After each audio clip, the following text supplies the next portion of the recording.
till the end, buddies, you and me. Sun above, heart full of love, flowers all around. From the... Allô? Allô? Et si ça tourne! Je vois la lumière rouge qui clignote. Je reprends du début. Bonjour, médiocres adversaires pauvres débiles de chiens. Je suis sûr que vous vous êtes déjà demandé qui est celui qui vous vaincra. C'est moi! Monsieur Tinkers, j'ai l'heure de votre repas. Bonjour à tous et soyez les bienvenus dans cette toute nouvelle vidéo d'État Critique. Laurence Guterman, cette vidéo critique est pour toi. Tu possèdes actuellement une réputation de réalisateur yes man complètement à côté de ses pompes parce qu'en 2005, tu as réalisé ce long métrage. Cette année-là, la pomme est tombée très loin de l'arbre et ta carrière s'est désintégrée en un souffle. Certes, et heureusement pour toi, tu n'es pas au chômage, tu as travaillé sur la série télévisée Jimmy Délire à la fin de la décennie 2000 et tu as réalisé également un long métrage intitulé Back in Time en 2012. Mais cela, malheureusement, ne semble pas faire oublier dans l'inconscient collectif l'affront que tu as commis en cette si belle année 2005. Un jour, nous reviendrons sur ce long métrage, ce descendant bâtard d'une comédie culte des années 90, cette suite aussi injurieuse qu'invraisemblable. Seulement, aujourd'hui, tu as de la chance, nous allons revenir sur ton premier film. Laurence Guterman, ton parcours est à la fois atypique et ponctué de surprises, de très bonnes surprises même. Tu es né au Canada en 1966, tu as débuté tout en bas en réalisant des petits courts-métrages, tu as plus tard obtenu un diplôme en physique à l'université prestigieuse de Harvard, tu revenais chaque été au Canada pendant ton séjour à Harvard pour étudier l'animation à la Sheridan School of Art, tu es un gros bosseur et un jour ton travail a fini par payer alors que tu es installé à Los Angeles, que tu étudies pour obtenir une maîtrise en cinéma à l'université de Californie du Sud, tu attires l'attention en écrivant 2 longs métrages que tu parviens à vendre à des majors et surtout Robert Zemeckis s'intéresse à toi après que tu aies également écrit un petit scénario pour la série des Contes de la Crypte. En 1990, tu réalises ton premier court-métrage important, Steven Spielberg en personne te repère et te catapulte à la réalisation d'un jeu vidéo sur l'univers de Chair de Poule produit par DreamWorks. Les événements vont ensuite s'enchaîner très vite pour toi. Tu es ambitieux, tu es passionné et tu vas tout faire pour monter encore plus haut. Ton premier pas dans le cinéma, tu l'effectueras en 1998 en réalisant certaines séquences additionnelles pour le film Fourmise. Tu batailles pour t'imposer et lorsqu'une œuvre de commande se présente sous ton nez, tu saisis l'opportunité à pleine main. Ton premier film sort au cours de l'été 2001 et ce sera un joli petit succès au box-office.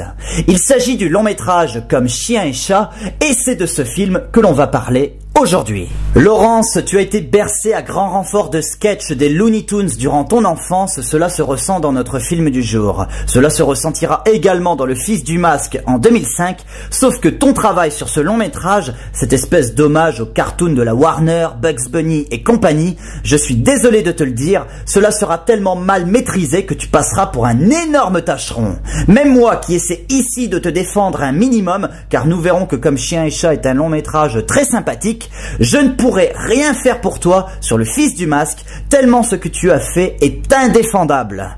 Mais ne nous écartons pas de notre sujet.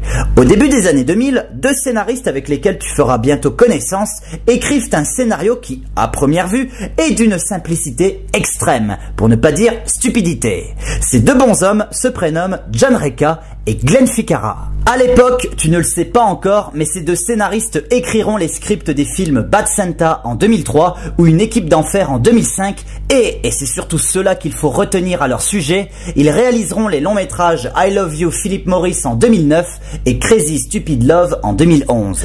Autrement dit, tu vas travailler sur un scénario écrit par des personnes qui, même s'ils ne sont pas des génies du 7e art, semblent avoir un minimum d'intelligence pour promulguer à un divertissement qui semble au départ départ complètement débile, un semblant de subtilité et de finesse, que cela soit dans les thématiques abordées ou dans les caractérisations des personnages. En 2001, tu as donc la lourde tâche de réaliser ce long métrage, ton premier qui plus est.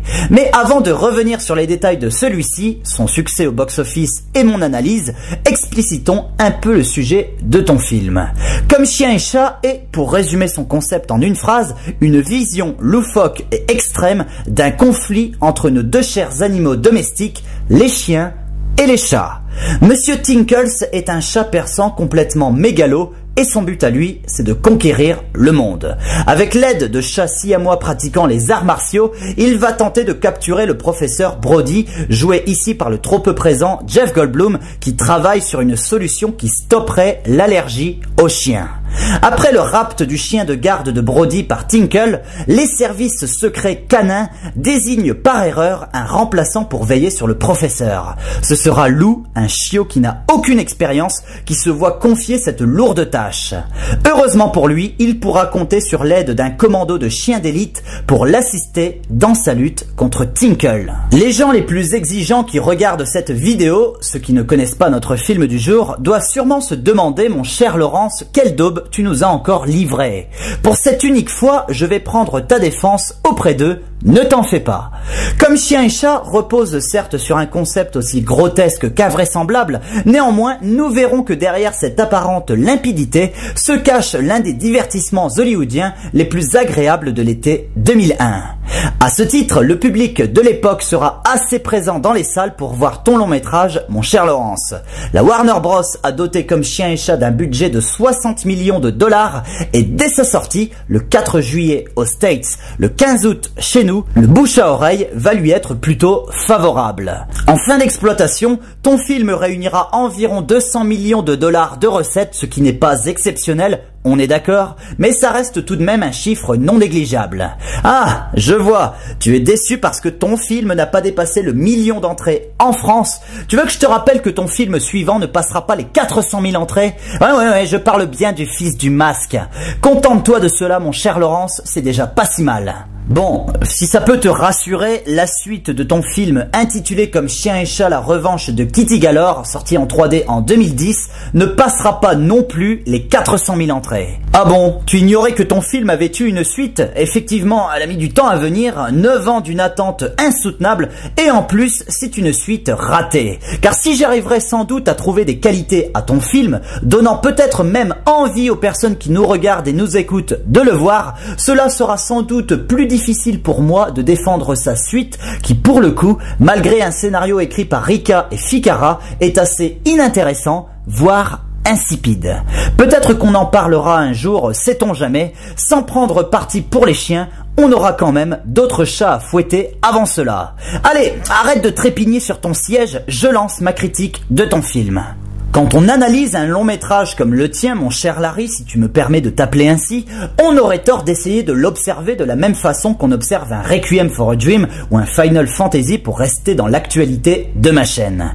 Concrètement, soyons honnêtes, on est d'accord pour dire que Comme Chien et Chat n'a aucune envergure, qu'il n'est pas inoubliable, qu'il n'est pas révolutionnaire, qu'il n'a aucun poids dans l'histoire du cinéma. Larry, non, fais pas cette tête-là. Tu es tout de même d'accord avec moi si je te dis que le calibre de ton long métrage est assez limité. Je te mets au défi de me trouver quelqu'un pour qui Comme Chien et Chat est une référence absolue du cinéma. Bien, au moins on est d'accord sur ça.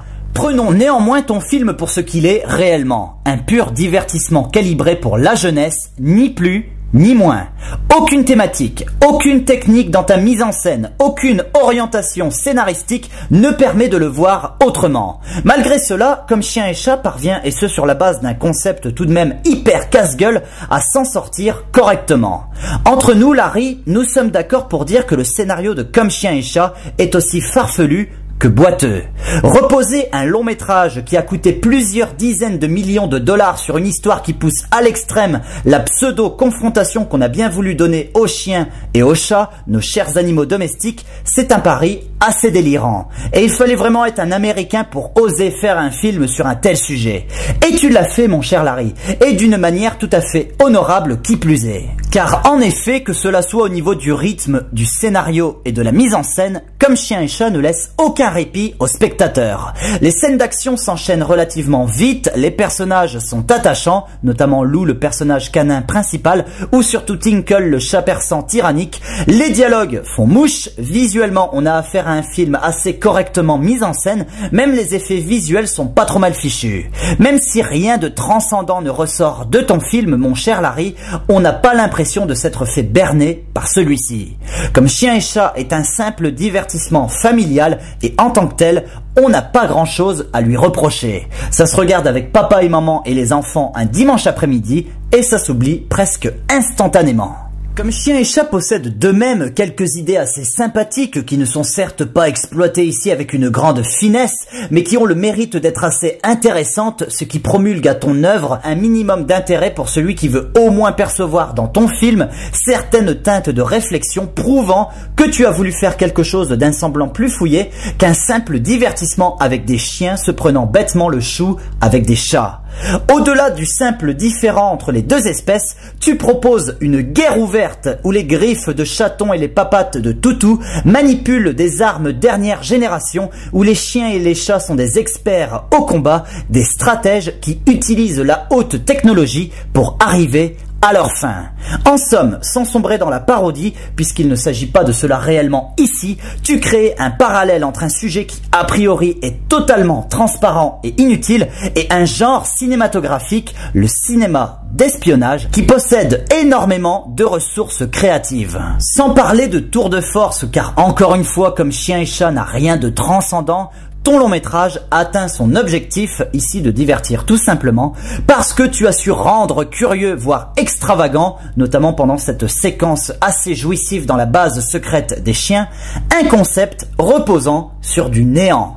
Malgré tout, j'évoquais il y a un instant le terme parodie. Si tu avais eu en tête l'idée de pousser concrètement ton long métrage dans cette voie-là, peut-être, je dis bien peut-être, Comme Chien et Chat aurait été un peu plus qu'un simple divertissement du dimanche après-midi. Je te le dis comme je le pense, mais en tant que cinéphile, j'aurais adoré voir un faux remake de Goldfinger par exemple, où les personnages auraient été, pour un même scénario, remplacés par des animaux. James Bond aurait été un chien habile et séducteur, et Goldfinger un gros chat dodu. Enfin, tu vois de quoi je parle. D'ailleurs, en parlant de cela, Comme Chien et Chat met en lumière une manie chez vous les Américains qui est de faire des chiens des héros et des chats des méchants. Ce n'est peut-être pas de ta faute Larry, c'est un constat que je fais, ne t'énerve pas. Le problème avec cette manie, c'est qu'elle porte en elle le discours hypocrite de l'Amérique nombrilique, incapable d'ouvrir son regard au-delà de sa crédule moralité. Et c'est bien triste ça, car partir d'un conflit entre chiens et chats pour finalement souder une union entre les deux espèces pour mettre un terme aux agissements d'un personnage humain méchant, ça ne mange peut-être pas de pain, mais c'est un concept qui s'écarte un peu des sentiers battus. Et tout de suite, ça paraît plus sain à observer pour un jeune Français comme moi. Je vais me calmer un peu, moi. Alors, en conclusion, mon cher Larry, ton long métrage, Comme Chien et Chat, qui possède sensiblement la saveur d'un Tex Avery, est un honnête divertissement, sans plus ni moins, qui régalera les plus jeunes et amusera les plus vieux. À voir en famille, encore une fois. Larry, je te laisse, on se retrouvera dans un moment pour une future critique du Fils du Masque. Prévois les mouchoirs parce que ça va clasher sévère. Quant à vous, chers spectateurs, je vous donne rendez-vous prochainement pour une rétrospective sur la planète des singes. Je vous dis bye bye, allez au cinéma, et à la prochaine!